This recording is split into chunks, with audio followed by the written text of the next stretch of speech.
All right, Guardians make a move. Wow, rare move. Do you like it? Let's just start with you as a baseball guy. Well, first let's talk about the player, Rhys Hoskins. Hoskins. Like I said at the beginning of the show, I love it if it's 2018, 2019. I don't know how much I love it now because we just don't know what he's going to be. Limited last year. I think he lost his entire 23 season. He did miss the entire 23 But prior to that, he was a guy that you could just about pen in for 30 home runs. I went through, so real quick, and then I wanted And I love that, if we can get that. And I love the fact that he's a right-handed bat that we can use to protect Hosey. So I just did a little research. Bull's been calling for Rhys Hoskins for a week now. I know, yeah. I heard him last week. And he got it. So I went and just searched, like, hey, why didn't this work out? Power bats don't really hit the market like that, especially for a team like Milwaukee, who's not spending a ton of money. Right. They're in our boat. It sounds like they had questions if he was ever going to be fully healthy again. That's why he signed a minor league deal, and that makes sense. But I'll be honest, was unfamiliar with how good Rhys Hoskins had been in the past. His year-by-year home run counter. You ready, G? This will get you excited. As a rookie, played 50 games in 2017, hit 18 dingers. 2019, 34. 2029, 29. 19. 2010, he had 10 homers in 41 games, then got hurt. 21, 27 homers. 2022, 30 homers, missed all of 23, hit 26 in 2024, and then had 12 before getting hurt last year. Yeah. When the dude plays, he's got legitimate power. Unquestioned legitimate power. The question is, how healthy is he?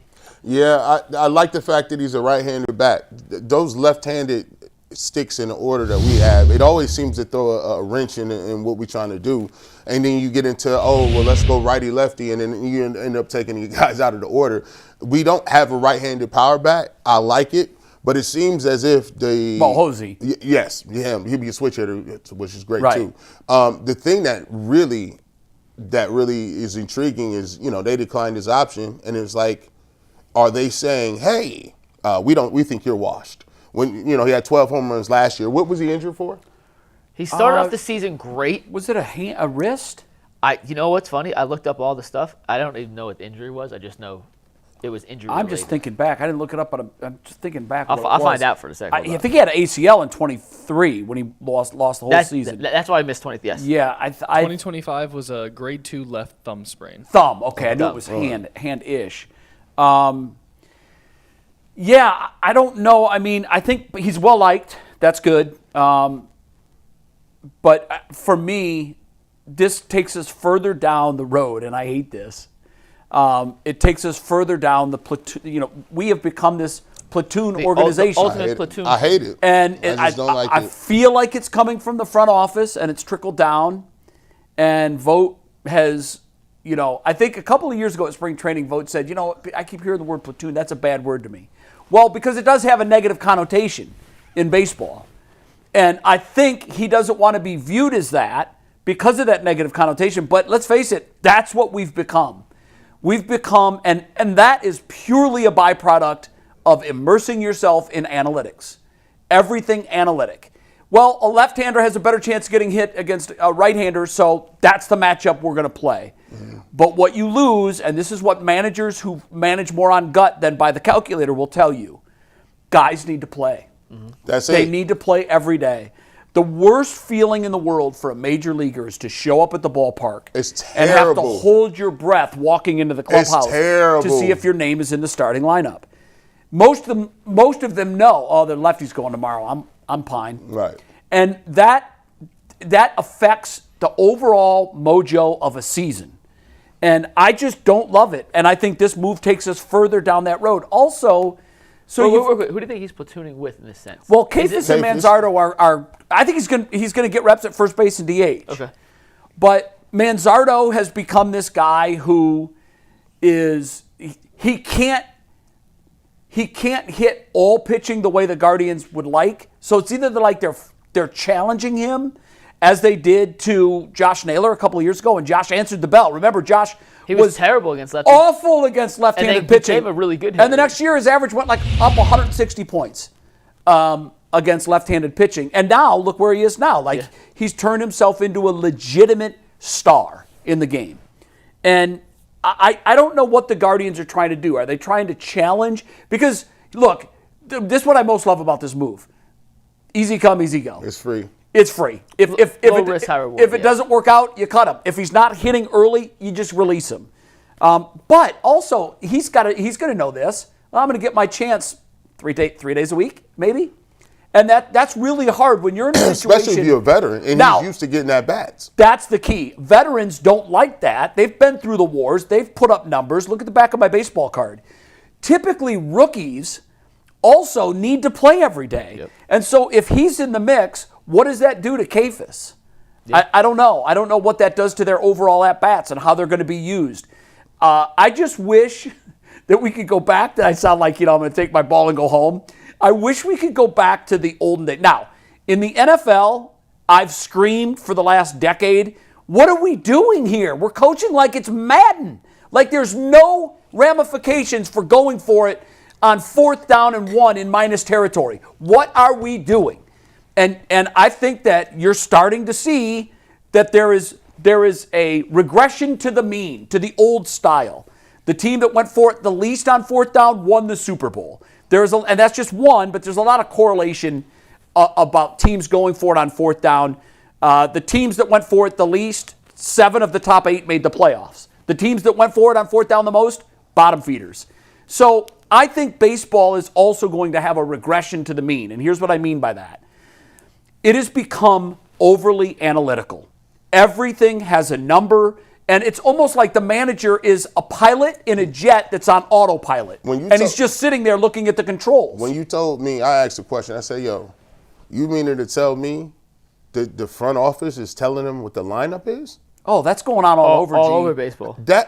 Aaron Boone can't fill out a lineup card in New York. That is to me, that's the part of what a manager is. To understand, okay, yeah, righty versus lefty, but this guy, it fails to take in consideration what you've been doing as of the whole week. If you're cooking and you're starting to see the baseball good, and you may have a couple of loud outs, and then you start to see the baseball and you're hitting out of a slump, and then all of a sudden they're like, yeah, righty lefty, we're gonna sit you down for a couple of days, and it's like, well, there goes the mojo. There goes all of the momentum. Now I got to get back in here. I got to warm up. And then you like this, when you go to the ballpark, if you're one of those guys that are platooning, you're correct. You're in batting practice. You up there trying to get some work in. You trying to figure out where you're at. And then all of a sudden you get to the clubhouse and it's like, not in the lineup. You're not in the lineup. And you're just like, baseball is a rhythm, and it's the reason they play all those games. It's because it's an everyday sport. And if you got young kids that's why they're always in between something. They're always in between, hey, bring them up and let's see what they got. But then they have to send them back because they want a platoon when they get here and they need to play every single day. Well, the Guardians have been notorious for developing pitchers, and their track record at developing hitters is abysmal. Not good. Abysmal, particularly when you compare it to their track record of developing pitchers. They have pitchers up and down this route. They threw a kid yesterday that I saw in spring training for the first time 2 years ago.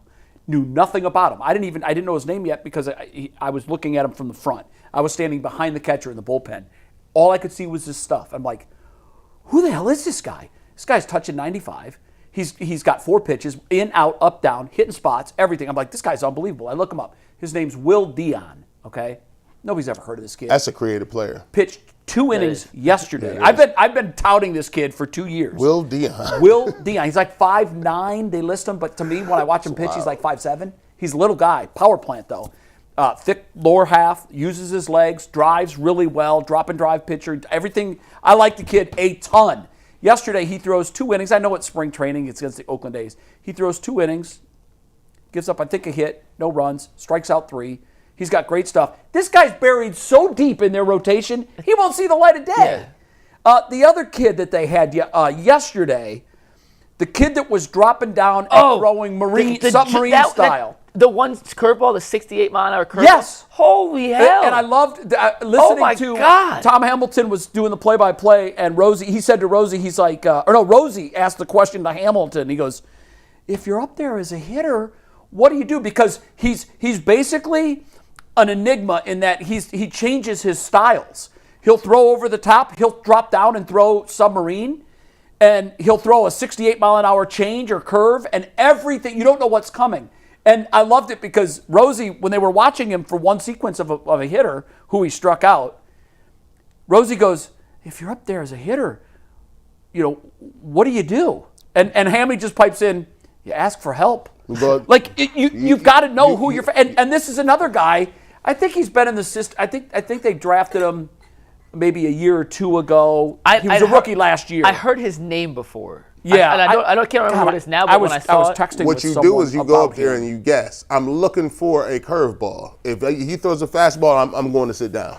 And you know what? When you get hitters into guessing situations, you've won. You've won as a pitcher. Yeah. And what the heck was this kid's name? While you're looking that up, one other thing on Hoskins real quick, other than the fact that he's a beloved teammate, his splits aren't bad. Like, I know platoon left-right, he's a right-handed hitter. The guards needed right-handed hitters.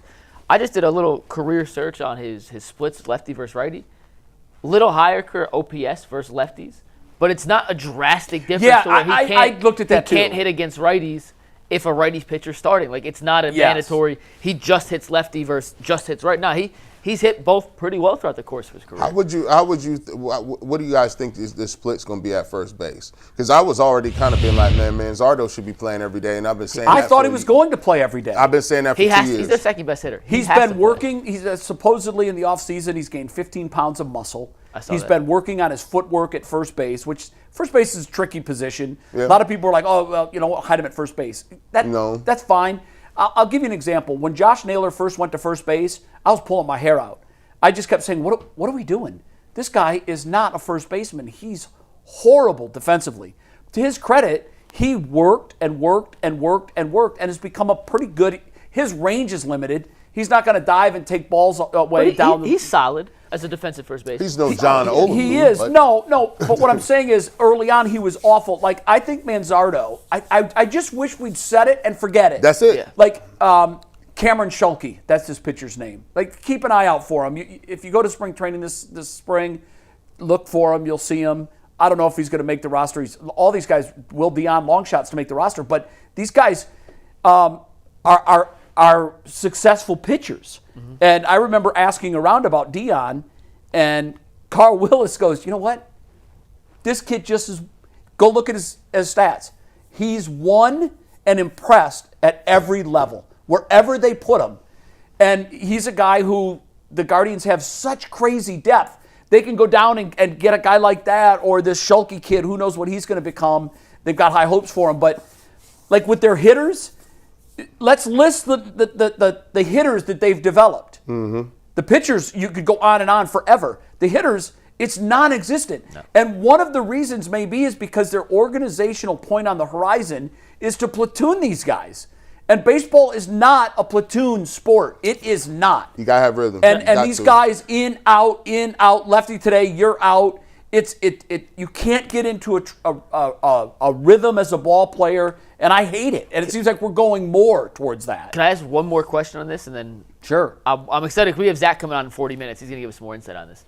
Hoskins plays first and corner outfield. Yeah. So, and once after the injury, I'm not sure how much he played in the outfield now versus what he did in the past, but I don't know. I don't know what he played last year. Predominantly, I thought it was first base. It was more first, but I'm saying just he has in the past played corner outfield. I don't know that you're going to do that with him now. You don't think that's ACL, still, a thumb? I don't know. And then that's even worse. Now DeLauder ain't playing. Well, that's the other thing. You've got 3 names penned in at first base. You've got 3 names penned in right field. Like Valera getting no Nolan moves. Jones is still here. Yeah, what are we doing with him? Like, no. At some point, when do they turn the page on older guys that are who we've seen them to be? Like the Arias and Rocchio, like we've been hearing them names for 6 years. Like, yeah, it's time that we see production. Yeah. Otherwise, and I'm not advocating that we go young and we just let these kids play, but I think there is something to be said for it'd be more telling exciting. a rookie that like a DeLauder type, you've made the team and you're playing every day. Yes. Like, okay, now you've taken all the demons out of their head. Oh God, I don't have to hit 400 when I get my opportunities. I don't have to go 2 for 5. Right. I can survive an 0 for 4. I can survive a week of 0 for 4, 1 for 3s. And I think these kids are living on such a dangerous edge that when the mental handcuff is taken off and they're told that you have the job, I just think it's better. Rick Manning is big on this. I always like when Rick talks about this, he often talks about it the same way. He's like, let these kids play. Let them see what they can do. And the way we're doing it, we're rolling them out, we're pulling them back, we're rolling them out, we're pulling them back. I just think that's a mistake. I think if you think that these young players are good enough, then put them out there. And if they're not, get rid of them. Because we've hung on to a bunch of guys that they're past their expiration dates, and all of these, and Valera homered over the weekend. It was good to see that. They've got a lot of these guys that have been in the pipeline for too long. Yeah. Make a decision on them. Either they're up or they're out. And one or the other. And it's crazy. They do it with pitchers all the time. Bybee, they was like 2 years. Nah, he's up here now. Williams is up here. They even had Allen up there, and we were like, oh, Allen, we found out he was just he's an inning eater. But I don't know. Allen looked pretty good opening against the Reds. I think he pitched the spring training opener, and that was on TV. I was able to watch him. He looked good to me. But it seems like the pitchers get the opportunity. It seems like the pitchers, they fast track them. The hitters is like, if we can't play DeLauder, Bazana is 3 years away. DeLauder and Valero ain't playing. Bazana is 3 years away. I need to see Bazana this year. He has to. Yeah. I'm not saying he has to be in the opening day, starting lineup, but he's got to make the majors this year. I want to see him in the big leagues this year because we have to figure out what we have with them, and I can't imagine that we would move off of him this quickly, but he's either a major leaguer at this point or your best trade chip. What's that? If you're not going to call him up, he's your best trade chip. I mean, how much? Cash him in at some point. How much worse could he be than Rocchio? No. I'm just saying. If the Guardians don't believe in him, I don't want him sitting in the minors for 3-4 years. Like, go use that as a piece to acquire a much bigger. I don't know if the Guardians would. They've been hesitant to trade prospects in the past, but that is your number one trade chip piece right now if you're going to make a move. It's weird that they went for a non-premium position when you're holding the number one overall pick. Yeah, second baseman. Particularly because some of those other guys taking fifth, for example, are tearing up the league. Where does second base rank on the premium positions list? Not low. Not low. Ain't it like low? Ain't it like, oh, you play left field or something? It's like your second base, left field. Infielders and outfielders are premium positions. Mm-hmm. These are guys you need 20 to 30 home runs from if you're going to be a competitor.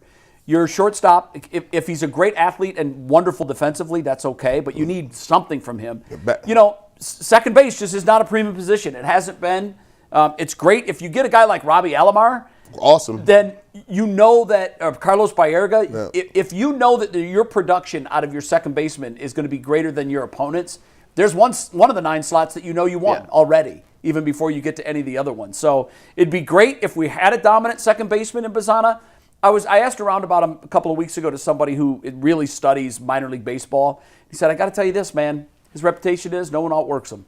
He's the guy that goes into the lab and he looks at every single aspect of his swing, of his game, everything else. So I hope we get to see him up in the big leagues. And Zach's going to join us in the second hour to talk. I want to get his thoughts, not just on the move, but also on this platoon, on where we are as a platoon. Everything Guardians. Yeah. So we look forward to doing that in the second hour.